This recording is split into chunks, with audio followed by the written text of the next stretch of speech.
Présentation de l'ouvrage Israël dans la prophétie. Pierre d'Espagne. Ouvrage de 1968, écrit à l'occasion du 20e anniversaire du nouvel État d'Israël. Pierre d'Espagne, 1921-2008, était évangéliste, docteur de la parole et écrivain. Tout au long de sa vie, il a été un amoureux de la Bible et d'Israël.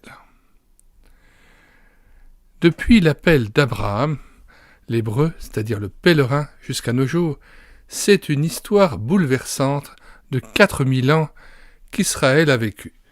Son pays, appelé autrefois Canaan, puis il y a quelques années encore la Palestine, est indissolublement lié à la race et à la nation d'Israël. Même au cours de sa longue dispersion, les yeux de ce peuple ne cessèrent de se tourner vers Jérusalem, sa capitale. Jamais aucun pays occupant ne s'y sentit indépendant.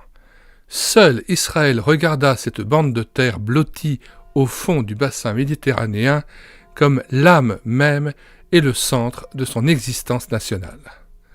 C'est ainsi qu'il y a 20 ans, la proclamation de son indépendance s'acheva par ces mots « Confiant en l'Éternel Tout-Puissant, nous signons cette déclaration sur le sol de la patrie. » 14 mai 1948.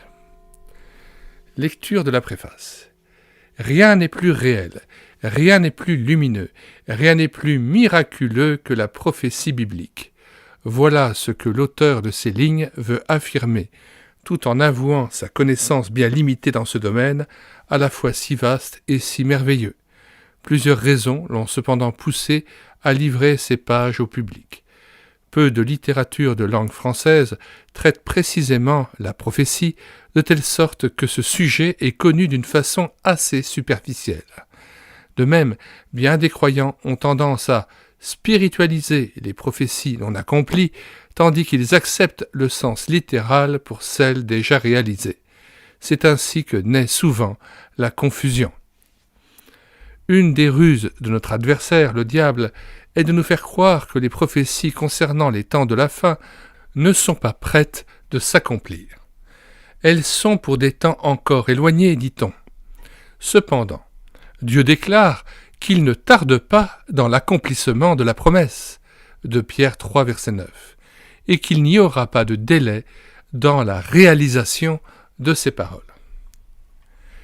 Il semble que la délivrance de Jérusalem le 7 juin 1967, ainsi que l'élargissement des frontières du pays d'Israël, en soient des preuves évidentes. Ces derniers faits, concordant presque avec le 20e anniversaire de la résurrection de l'État d'Israël, ont poussé l'auteur à rééditer cet ouvrage sous une forme plus complète que l'édition précédente. Israël, en tant que race, nation et pays, demeure plus que jamais au centre de la prophétie.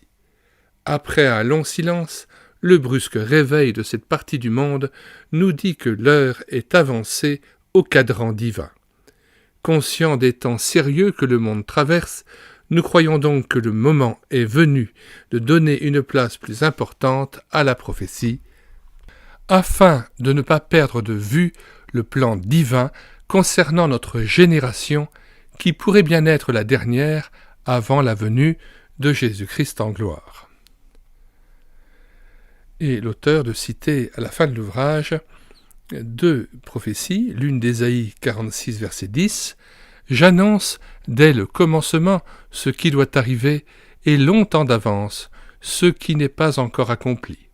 Je dis, mes arrêts subsisteront, et j'exécuterai toute ma volonté. » L'autre prophétie est tirée d'Amos, chapitre 4, versets 12 à 13. « C'est pourquoi je te traiterai de la même manière, Israël. Et puisque je te traiterai de la même manière, prépare-toi à la rencontre de ton Dieu, ô Israël. Car voici celui qui a formé les montagnes et créé le vent, et qui fait connaître à l'homme ses pensées, celui qui change l'aurore en ténèbres, et qui marche sur les hauteurs de la terre, son nom est l'Éternel, le Dieu des armées. » Nous aimerions citer maintenant aussi deux passages du Nouveau Testament, 1 Thessaloniciens 5, verset 20, Ne méprisez pas les prophéties, mais examinez toutes choses, retenez ce qui est bon, abstenez-vous de toute espèce de mal. Et enfin, le passage de l'apôtre Pierre, 2 Pierre 3, versets 8 et 9. « Mais il est une chose, bien-aimée, que vous ne devez pas ignorer, c'est que, devant le Seigneur, un jour est comme 1000 ans, et 1000 ans sont comme un jour. Le Seigneur ne tarde pas dans l'accomplissement de la promesse, comme quelques-uns le croient, mais il use de patience envers vous, ne voulant pas qu'aucun périsse, mais voulant que tous arrivent à la repentance. »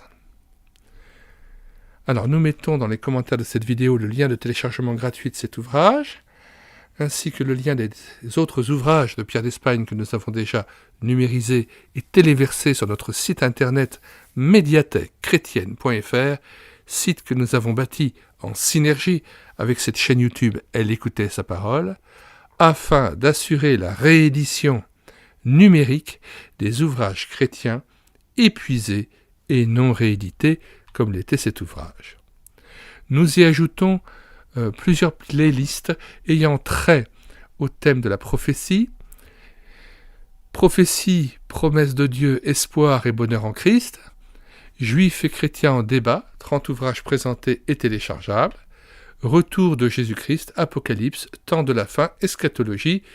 Vous avez là donc des dizaines d'ouvrages dont je vous donne le lien et que vous pouvez télécharger gratuitement sur médiathèquechrétienne.fr, site qui compte déjà 1200 ouvrages numérisés afin que vous puissiez en faire votre miel et enrichir votre vie intérieure, votre vie spirituelle et votre relation avec le Seigneur. Juste une recommandation, une indication concernant cet ouvrage. Je ne l'ai pas lu en entier, je ne connais pas les moindres détails, mais c'est un ouvrage écrit par un homme qui lui-même avoue aussi ses faiblesses et la limitation de ses lumières. Et donc, tout ce qu'il a dit n'est pas forcément à prendre à la lettre, et toutes ces paroles ne sont pas paroles d'évangile, selon le bon sens populaire. Et donc, le propos de Paul aux Thessaloniciens que nous avons lu tout à l'heure, ne méprisez pas les prophéties, mais examinez toutes choses, retenez ce qui est bon. Alors, nous sommes toujours amenés, lorsqu'on lit un ouvrage chrétien, à exercer notre sens critique. On n'est pas obligé d'être d'accord avec toute chose, et on corrobore ce qui est dit par l'auteur avec les propos qui sont tenus dans la parole de Dieu. C'est là notre part. Et enfin, nous citons Acte 17, verset 11. Lorsque Paul et Silas arrivent à Bérée, il est dit que ces Juifs qu'ils contactent dans la synagogue même avaient des sentiments plus nobles que ceux de Thessalonique. Ils reçurent la parole avec beaucoup d'empressement et ils examinaient chaque jour les Écritures pour voir si ce qu'on leur disait était exact.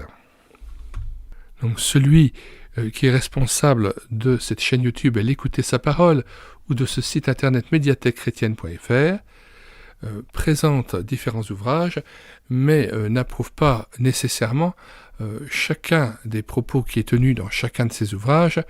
Je n'ai pas les moyens non plus de lire tous ces ouvrages, et c'est à chacun de se faire sa propre opinion et d'avoir un esprit suffisamment critique pour pouvoir être libre et d'avoir une pensée indépendante et se faire sa propre opinion devant le Seigneur.